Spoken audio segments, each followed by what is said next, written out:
오늘 읽은 말씀으로 누구의 멍에를 메고 계십니까? 라는 제목으로 하나님의 말씀을 전하겠습니다. 여러분은 어린 시절 운동회에서 했던 2인 삼각 달리기를 혹시 기억하십니까? 두 사람이 나란히 서서 서로의 안쪽 다리를 하나로 묶고 달리는 경기이지요. 이 경주에서 이기는 비결은 명확합니다. 나와 보폭이 맞고 덩치가 비슷하고 서로의 움직임을 어느 정도 맞출 수 있는 그런 파트너를 만나는 것이지요. 만약 키 차이가 너무 많이 나거나 보폭이 전혀 다른 사람과 다리가 묶인다면 어떻게 될까요? 처음에는 어떻게든 맞춰보려 하겠죠. 그러나 몇 걸음 가지 않아 알게 됩니다. 제대로 달릴 수 없는 것은 물론이고 서로에게 걸림돌이 되어서 결국 넘어지고 만다는 것을 말이죠. 오늘 살아가는 우리 그리스도인의 삶이 이와 같습니다. 우리는 세상이라는 거대한 경기장 안에서 다른 사람들과 함께 묶여서 살아갑니다. 그들은 직장에도 있고요, 학교에도 있고요, 가족과 이웃 사이에도 있습니다. 우리의 삶은 마치 누군가와 다리를 묶고 함께 달리고 있는 것과 비슷합니다. 그런데 문득 이런 생각이 들 때가 있죠. 왜 내 삶은 이렇게 무겁고 힘들까? 왜 나는 자꾸만 비틀거리는 걸까? 그것은 어쩌면 우리가 나와 맞지 않는 존재와 부적절하게 멍에를 함께 메고 있기 때문일지도 모릅니다. 사도 바울은 깊은 애정을 담아서 성도들이 진정으로 누구와 발을 맞춰야 하는지 엄중하면서도 따뜻하게 권면합니다. 바울은 고린도 교인들을 차갑게 꾸짖는 것이 아닙니다. 바로 앞에서 바울은 그들을 향한 자신의 마음이 얼마나 넓게 열려 있는지 말했죠. 그는 고린도 교회를 사랑했습니다. 그래서 말합니다. 사랑하기 때문에 경고합니다. 부모가 사랑하는 자녀에게 그 길로 가면 안 된다 이렇게 말하듯이 바울은 고린도 교회 성도들이 자신이 누구에게 속했는지 잊지 않기를 바랬습니다. 그들이 그리스도께 속한 백성답게 살아가기를 원했습니다. 오늘 본문을 통해 저와 여러분도 물어야 합니다. 나는 지금 누구의 멍에를 메고 있는가? 누구와 발을 맞추고 있는가? 어디를 향해 걷고 있는가? 자신을 정직하게 돌아보고 돌이키는 시간이 되기를 소망합니다. 사도 바울은 본문의 시작에서 단호하게 명령하죠. 너희는 믿지 않는 자와 멍에를 함께 매지 말라. 여기서 멍에는요, 두 마리의 짐승이 함께 힘을 모아서 밭을 갈 수 있도록 목에 씌우는 나무 장치를 말합니다. 이 말씀은 구약의 배경을 가지고 있죠. 신명기 22장 10절은 소와 나귀를 한 멍에에 메어서 밭을 갈지 말라 이렇게 가르칩니다. 소와 나귀 함께 밭을 갈기에 적합하지 않습니다. 종류도 다르고 크기도 다르고 힘도 다르죠. 그런 둘을 하나로 묶으면 한쪽은 비틀비틀 끌고 가느라 끙끙대고 다른 한쪽은 그냥 질질질 끌려갈 뿐입니다. 그러면 밭도 제대로 갈 수 없고 두 짐승 모두가 상처를 입게 되죠. 바울이 이 농경시대의 비유를 가져온 이유는 명확합니다.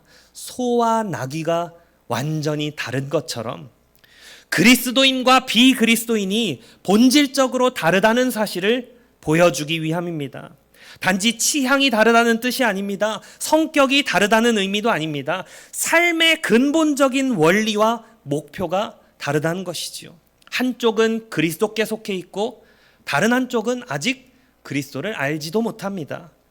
한쪽은 하나님 나라의 질서 안으로 옮겨졌고 다른 한쪽은 여전히 이 세상의 질서 아래 있습니다. 따라서 그리스도인이 그들과 같은 멍에를 메고 같은 방향으로 끌려가는 것은 매우 부적절한 결합이지요. 바울은 5가지 강렬한 대조를 통해서 이 차이를 설명합니다. 의와 불법이 어떻게 함께 짝을 합니까? 빛과 어둠이 어찌 사귈 수 있습니까? 그리스도와 벨리알 곧 사탄이 어떻게 하나가 될 수 있습니까? 신자와 불신자가 함께 더불어서 차지할 몫이 무엇입니까? 하나님의 성전과 우상이 어떻게 일치하겠습니까? 답은 분명합니다. 이들은 결코 조화될 수 없는, 하나 될 수 없는 정반대의 것들입니다. 함께 할 수 없습니다. 섞일 수 없습니다. 같은 방식으로, 같은 방향으로 나아갈 수 없습니다. 여기서 우리가 주의해야 할 것이 있는데요. 이 말씀은 우리에게 세상에 있는 모든 불신자들과의 관계를 끊고 살라 그런 뜻이 아닙니다. 바울은 고린도 전서에서 이미 그것에 대해서 분명하게 말했죠. 이 세상에 음행하는 자들이나 탐하는 자들이나 속여서 빼앗는 자들이나 우상 숭배하는 자들을 도무지 사귀지 말라 하는 것이 아니니 만일 그리하려면 너희가 세상 밖으로 나가야 할 것이라. 예, 그렇습니다. 세상 사람들과 전혀 교제하지 않으려면 세상 밖으로 나가야 합니다. 하지만 그럴 수 있습니까, 여러분? 바울은 비그리스도인과 식사하는 것 자체를 금하지 않았습니다. 오히려 그는 복음을 위해서 세상 속으로 들어갔죠. 믿지 않는 자들과 대화했고 그들에게 복음을 전했고 그들을 사랑했습니다. 바울은 불신자들과 대화도 하지 말아라, 밥도 함께 먹지 말아라, 눈도 맞추지 말아라 이런 이야기를 하는 것이 아니라 지금 우리의 충성 대상이 누구인지를 묻는 것이죠. 핵심은 우상 숭배적인 결탁에 있습니다. 우상 숭배적인 연합에 있습니다. 문제는 불신자와 같은 공간에 있는 것이 아닙니다. 문제는 불신자가 섬기는 그 우상의 멍에를 우리가 함께 매는 것이지요. 문제는 세상 사람을 긍휼히 여기고 품어주는 것이 아닙니다. 세상이 사랑하는 것을 나도 사랑하고 세상이 두려워하는 것을 나도 두려워하고 세상이 섬기는 신들에게 나도 몸과 마음을 바치는 것, 그게 문제입니다. 고린도는 우상 숭배가 깊숙이 스며든 그런 도시였습니다. 시장, 직업, 식사, 축제, 정치, 가족 행사에 이르기까지 우상 숭배와 연결되지 않은 영역이 거의 없었습니다. 일터에는 수호신들이 있었고요. 식사 자리에는 이방신들에게 바쳐진 제물이 있었고 도시 곳곳에서 이교도적인 의식들이 행해졌습니다. 고린도 교인들은 예수님을 주님이라고 고백하면서도 여전히 이전 삶의 그 질서 속에도 남아있고 싶어 했습니다. 그러니까 예수님도 믿고 싶고 세상도 잃고 싶지 않았던 것이죠. 그리스도도 붙들고 싶고 세상의 인정과 안정도 놓치고 싶지 않았습니다. 오늘날 우리의 모습도 이와 매우 닮아 있지 않습니까? 우리 중에 장독대 위에 정화수를 떠놓고 비는 사람은 없겠지요. 돌이나 나무로 만든 신상 앞에 절하는 사람도 이 자리에 없을 것입니다. 하지만 그렇다고 해서 우상이 사라진 것은 아닙니다. 다만 더 세련되어졌을 뿐이죠. 건강, 부, 성공, 쾌락이라는 그 이름의 우상들입니다. 사실 이것들은 그 자체로 악한 것은 아닙니다. 건강, 좋은 선물입니다. 물질도 하나님이 맡기시는 선물입니다. 성취도 하나님께서 주신 재능에 따라서 수고할 때 얻는 열매일 수 있죠. 즐거움도 창조 세계 안에서 주신 은혜입니다. 하지만 하나님이 주신 이 선물들이 하나님의 자리를 차지하면 우상이 되죠. 누려야 할 것이 섬기는 것이 되면 그것이 곧 부적절한 멍해가 되는 겁니다. 우리는 직장에서의 성취를 위해서 신앙의 가치를 뒤로 미루고 타협할 수 있습니다. 자녀의 영혼보다 자녀의 성적과 미래를 더 염려할 수 있습니다. 가정의 평안보다 그저 더 큰 집, 더 안정된 자산, 더 나은 생활 수준을 위해 마음이 사로잡힐 수 있습니다. 은밀한 쾌락을 끊지 못하면서도 이 정도는 괜찮지라고 자신을 합리화할 수 있습니다. 사람들의 시선이 두려워서 그리스도인다운 말과 삶의 고백을 흐릴 수 있습니다. 그렇게 할 때 우리는 단지 실수하는 것이 아닙니다. 이미 세상의 멍에를 조금씩 매고 있는 것이죠. 세상과 발을 맞추려 할수록 예수 그리스도의 멍에는 거슬리고 무겁게 느껴질 수밖에 없습니다. 세상의 멍에를 매면요, 실제로는 짓눌리고 얽매이는 것임에도 불구하고 좋다고 편하다고 착각합니다. 남들과 비슷해지기 때문이죠. 튀지 않아도 되고 손해보지 않아도 되고 일일이 설명하고 설득하지 않아도 되기 때문입니다. 하지만 우리는 기억해야 합니다. 우리는 완전히 새로운 피조물입니다. 우리는 하나님 나라의 시민입니다. 우리는 세상과 전혀 다른 주인을 섬깁니다. 우리의 삶은 완전히 다른 방향을 향합니다. 그리스도께서 우리를 새로운 질서 안으로 옮기셨습니다. 교회는 세상과 근본적으로 다르고 구별된 공동체입니다. 따라서 우리는 더 이상 세상의 멍에를 메고 끌려갈 수도 없고 끌려가서도 안 됩니다. 그렇다면 우리가 세상의 멍에를 거부하고 구별되어야 하는 근본적인 이유가 무엇일까요? 바울은 우리의 정체성을 말하죠. 우리는 살아계신 하나님의 성전이다. 성전이 어떤 곳입니까? 하나님께서 자기 백성 가운데 거하시고 임재하시는 장소입니다. 구약에서 하나님은 성막 가운데 거하셨고 성전 가운데 자기 이름을 두셨습니다. 그곳은 단지 종교 건물이 아니었습니다. 하나님이 자기 백성을 만나시는 자리였죠. 죄인들이 제사를 통해 용서받는 자리였고 하나님의 영광이 나타나는 자리였고 하나님과 백성의 그 친밀한 언약 관계가 드러나는 자리였습니다. 그런데 이제 바울은 아주 놀라운 선언을 합니다. 예수 그리스도 안에서 하나님의 성전은 더 이상 돌로 지은 건물에 제한되지 않는다는 것이죠. 그리스도께서 참 성전으로 오셨고 그리스도와 연합한 교회가 성령 안에서 하나님의 거처가 되었습니다. 여러분, 우리는 살아계신 하나님의 성전입니다. 하나님이 여러분 가운데 거하십니다. 우리와 함께 걸으십니다. 우리를 자기 백성 삼으시고 우리의 하나님이 되어주십니다. 이 바울이 인용하고 있는 말씀들은 성경 전체를 관통하는 위대한 언약의 약속이죠. 내가 그들 가운데 행하며 두루 행하리라. 나는 그들의 하나님이 되고 그들은 나의 백성이 되리라.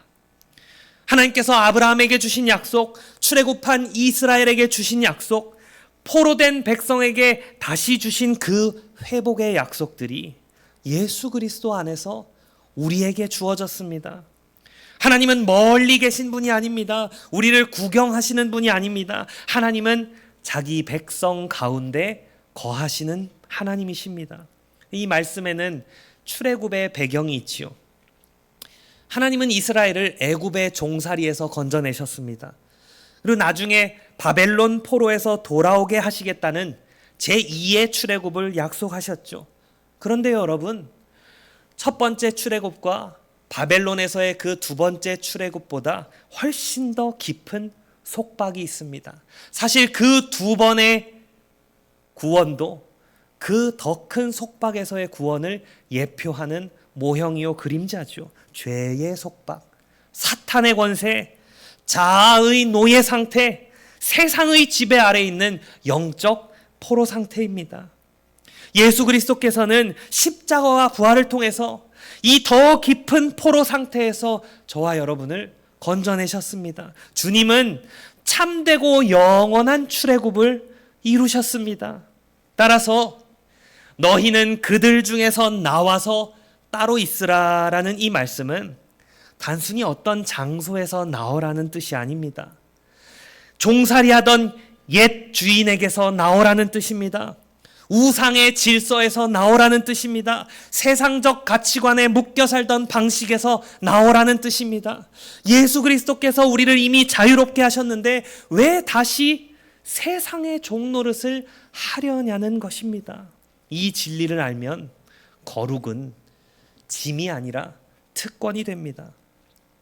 우리가 세상과 구별되어 사는 것은요, 하나님께 인정받기 위한 조건이 아니지요. 이미 하나님께 받아들여진 백성이기 때문에 나타나는 열매입니다. 하나님이 우리 가운데 거하시기 때문에 우리는 우리의 삶을 아무렇게나 방치할 수 없습니다. 한번 생각해 보십시오. 여러분, 예배당을 귀하게 여기시지요.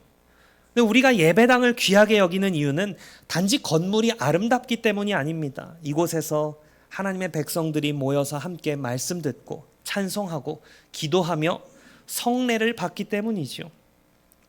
성전은 아닙니다. 성전은 저와 여러분, 교회가, 공동체가 성전이죠. 만일 예배당 바닥에 쓰레기가 떨어져 있다면 우리 중 대부분은 아마도 그것을 주울 것입니다. 길거리에서는 쓰레기가 떨어져 있어도 그냥 지나칠지 모르겠지만 이곳은 하나님 앞에 예배드리는 그런 곳이기에 쓰레기통이 되지 않게 내버려 두지 않는 거죠. 그런데 바울은 말합니다. 하물며 이제 이런 건물이 아니라 우리 자신이 살아계신 하나님의 성전이라고 말이죠. 우리의 몸과 마음, 가정과 일상, 우리의 말과 생각 그 모두가 하나님이 거하시는 자리입니다. 그렇다면 우리가 우리의 삶을 얼마나 더 세심하고 순결하게 돌보아야 하겠습니까? 하나님이 우리 가운데 거하신다는 사실은 저와 여러분을 억압하지 않습니다. 오히려 자유롭게 합니다. 세상의 우상들을 물리칠 힘과 동력을 부여해 주죠. 여러분, 더 큰 가치를 발견하면요, 작은 가치들은 상대화되게 되어 있습니다. 예를 들어서 결혼을 하고 자녀가 생기면 이전에 중요하게 생각했던 취미나 어떤 일들이 덜 중요해지는 것과 같습니다. 그것은 억압이 아니라 기쁨이지요. 배우자와 자녀가 훨씬 더 가치 있기 때문입니다. 하물며 만물의 창조주이신 하나님께서 우리와 함께 하신다면 유명한 직함, 큰 집, 은행 잔고, 더 멋지고 예쁜 외모와 같은 것들이 우리에게 어떤 의미가 있겠습니까? 하나님의 임재는 이 모든 것들을 상대화합니다. 하나님이 우리 가운데 거하신다는 사실을 깊이 깨달으면 건강과 부와 성공과 쾌락, 즐거움, 하나님이 주신 이 선물들이 제자리를 찾게 되어 있습니다. 그것이 더 이상 주인이 되지 않습니다. 선물은 선물의 자리로 돌아가고 하나님만 하나님으로 높임을 받으시는 것이요. 바로 이 거룩한 구별이 세상을 향한 증언이 됩니다. 그리스도인은요, 세상과 비슷해질 때 세상에 영향을 주는 것이 아닙니다. 오히려 그리스도께 속한 사람답게 다르게 살아갈 때 세상은 질문하게 됩니다. 저 사람은 왜 저렇게 사는가? 왜 손해를 보면서도 진실을 택하는가? 왜 인정받을 기회를 놓치면서까지 성경에 순종하는가? 어떻게 다른 모든 사람들이 바라고 원하는 그런 것들에서 자유로울 수 있는가? 왜 모두가 섬기는 것들 앞에 절하지 않는가? 거룩한 구별됨은 세상을 미워하는 방식이 아니라 세상에게 하나님을 보여주는 방식입니다. 우리는 세상에서 탈출하고 세상으로부터 도망치는 자들이 아닙니다. 우리는 세상 속으로 보냄받은 사람들입니다. 하지만 세상 속으로 들어가되 세상의 멍에를 메고 들어가지는 않습니다. 우리는 그리스도의 멍에를 메고 들어갑니다. 우상에게서 자유롭게 된 사람으로 들어갑니다. 그리고 그 자유를 통해서 아직 우상의 멍에 아래 놓인 사람들에게 참 자유가 어디 있는지를 보여주는 그런 사람으로 살아가지요. 세상과 가장 닮은 사람이 아니라 예수 그리스도께 속해서 그분을 닮은 사람들만이 세상에 진정한 영향을 미칠 수 있습니다. 마지막으로 바울은 이 모든 영광스러운 약속들을 근거로 우리에게 구체적인 결단을 촉구합니다. 그런즉 사랑하는 자들아, 이 약속을 가진 우리는 하나님을 두려워하는 가운데서 거룩함을 온전히 이루어 육과 영의 온갖 더러운 것에서 자신을 깨끗하게 하자. 여기서 가장 중요한 말이 무엇일까요, 여러분? 이 약속을 가진 우리는입니다. 바울은 명령만 던지지 않습니다. 먼저 약속을 붙들게 합니다. 하나님이 우리 가운데 거하신다. 하나님이 우리의 하나님이 되신다. 하나님이 우리를 자기의 백성으로 삼으신다. 하나님이 우리를 자녀로 영접하신다. 그러므로 자신을 깨끗하게 하자. 이렇게 말하죠. 기독교에서 말하는 거룩은요, 약속이 없는 의무가 아닙니다. 은혜 없는 도덕주의 아닙니다. 하나님이 먼저 우리에게 오셨고 우리를 받아주셨고 우리 가운데 거하신다는 그 약속에 근거한 삶입니다. 그래서 거룩은 하나님의 사랑을 조금 더 얻기 위한 몸부림이 아니라 이미 다 받은 사랑에 대한 응답이시오. 하나님의 자녀가 되었기에 그 아버지를 닮아가려는 것입니다. 바울은 육과 영의 온갖 더러운 것에서 자신을 깨끗하게 하자고 말합니다. 죄는요, 몸의 영역에만 있지 않습니다. 마음에도 있고 생각에도 있고 욕망에도 있고 상상에도 있습니다. 하나님 아닌 것을 의지하고 하나님 아닌 것을 두려워하고 하나님 아닌 것에서 안전과 만족을 찾는 그것 역시 더러움입니다. 그러므로 거룩은 단지 겉으로 드러나는 몇 가지 행동을 정리하는 것이 아니시오. 우리가 사랑하는 그 방향이 바뀌는 것입니다. 우리가 두려워하는 대상이 바뀌는 것입니다. 우리의 기쁨의 근원이 바뀌는 것입니다. 죄의 더러움은 대개 한순간에 우리 삶을 덮치지 않습니다. 서서히 스며듭니다. 처음에는 작은 타협처럼 보이죠. 이 정도는 괜찮겠지. 다들 이러고 사는데 이번 한 번만이야. 내가 너무 예민한 걸 수도 있어. 이렇게 마음의 문을 조금 열어둡니다. 그러다 보면 어느새 죄가 익숙해지고 익숙해진 죄는 더 이상 죄처럼 느껴지지 않습니다. 처음에는 불편했던 것이 편해지고요. 처음에는 찔렸던 양심이 무뎌집니다. 관리가 소홀해진 수영장에 어느 순간 순식간에 녹조가 번지고 물이 썩어버리는 것처럼 방치된 영혼도 그렇게 흐려집니다. 처음에는 아주 작은 타협에서 시작되지만 시간이 흐르면 누룩과 같은 죄의 오염이 우리의 모든 삶을 덮쳐버립니다. 작은 즐거움으로 포장된 죄가 마음의 가장자리에 막을 만들어버리고 작은 거짓과 탐욕과 음란과 분노와 교만이 영혼 전체를 오염시킵니다. 그래서 바울은 자신을 깨끗하게 하자 말하는 것이요. 이것은 수동적인 그런 태도를 가리키지 않고 매우 능동적이고 적극적인 태도를 가리킵니다. 여러분, 거룩은 방치해서 이루어지지 않습니다. 은혜 안에서 힘써 돌보아야 합니다. 그렇다면 우리는 어떻게 거룩함을 온전히 이룰 수 있을까요? 그것은 하나님을 두려워하는 마음에서 시작됩니다. 이 두려움 자주 말씀드리죠. 노예가 주인을 무서워하는 공포가 아니라 자녀가 아버지의 영광과 명예를 가볍게 여기지 않는 그런 경외입니다. 하나님이 나를 사랑하신다는 사실을 알기 때문에 그 사랑을 함부로 대하지 않는 마음입니다. 거룩하신 하나님께서 내 안에 거하신다는 사실을 알기 때문에 내 삶을 아무렇게나 방치하지 않는 마음입니다. 나는 하나님의 성전이다. 성령님이 내 안에 거하신다. 그리스도께서 나를 자신의 피로 사셨다. 나는 더 이상 내 것이 아니다. 이 신앙 고백이 우리를 깨끗한 삶으로 부릅니다.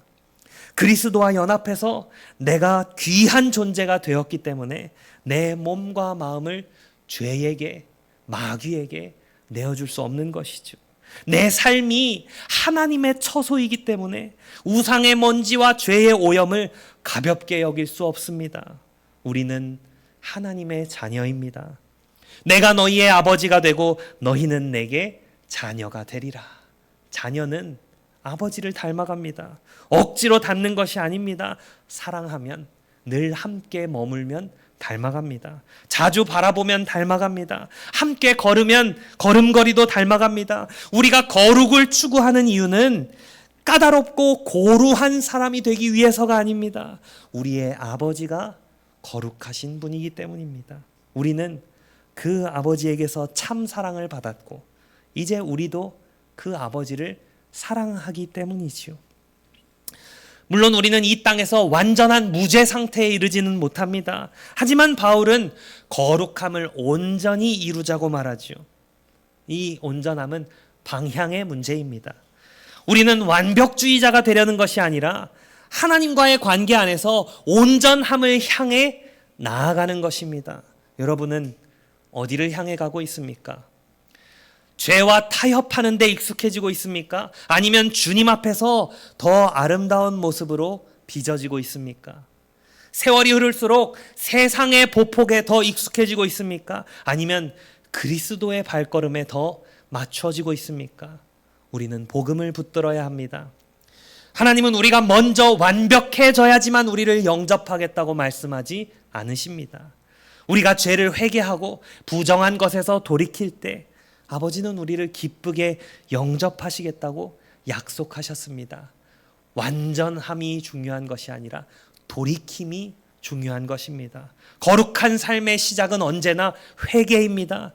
죄를 숨기는 것이 아니라 하나님 앞에 가져가는 것입니다. 더러운 것을 붙들고 자신을 변명하는 것이 아니라 상한 마음으로 아버지께 나아가는 것입니다. 아버지는 회개하는 자녀들을 밀어내지 않으십니다. 그리스도 안에서 영접하십니다. 깨끗하게 하십니다. 다시 걷게 하십니다. 성도 여러분, 세상이 주는 인정이나 명성보다 하나님의 임재가 훨씬 더 귀하다는 사실을 믿으십시오. 세상이 주는 안정감보다 하나님이 그 창조주 만물과 우주의 왕께서 나의 아버지가 되신다는 그 약속이 훨씬 더 든든하다는 사실을 믿으십시오. 세상이 주는 쾌락보다 그리스도와 함께 걷는 그 기쁨이 더 크고 깊다는 사실을 믿으십시오. 이 약속을 가진 우리가 자신을 깨끗하게 되기를 소망합니다. 말씀을 맺겠습니다. 설교를 시작하면서 말씀드린 2인 삼각 경기 다시 기억해 보기 원합니다. 여러분은 지금 누구와 다리를 묶고 달리고 계십니까?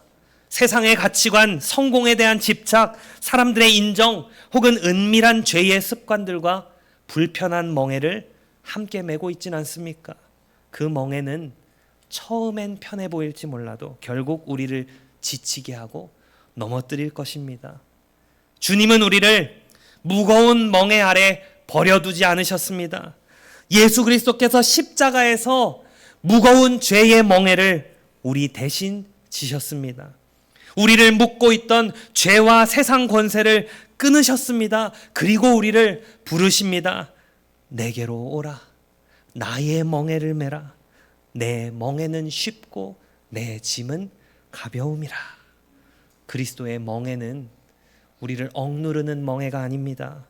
우리를 자유롭게 하는 멍에입니다. 주님과 함께 걷는 멍에입니다. 주님의 발걸음에 맞춰 걸을 때 우리는 비로소 참된 안식을 누릴 수 있습니다. 우리는 하나님의 성전이고 하나님의 백성이고 하나님의 사랑받는 자녀입니다. 이 놀라운 약속을 붙들고 세상의 멍에를 벗으십시오. 세상의 부정한 것들로부터 자신을 지키고 우리 가운데 거하시는 하나님의 임재를 온전히 누리시기 바랍니다. 가장 아름다운 모습으로 우리를 인도하시는 주님의 손을 잡고 거룩한 구별의 길을 기쁨으로 걸어가는 저와 여러분이 되기를 간절히 축원합니다. 아멘.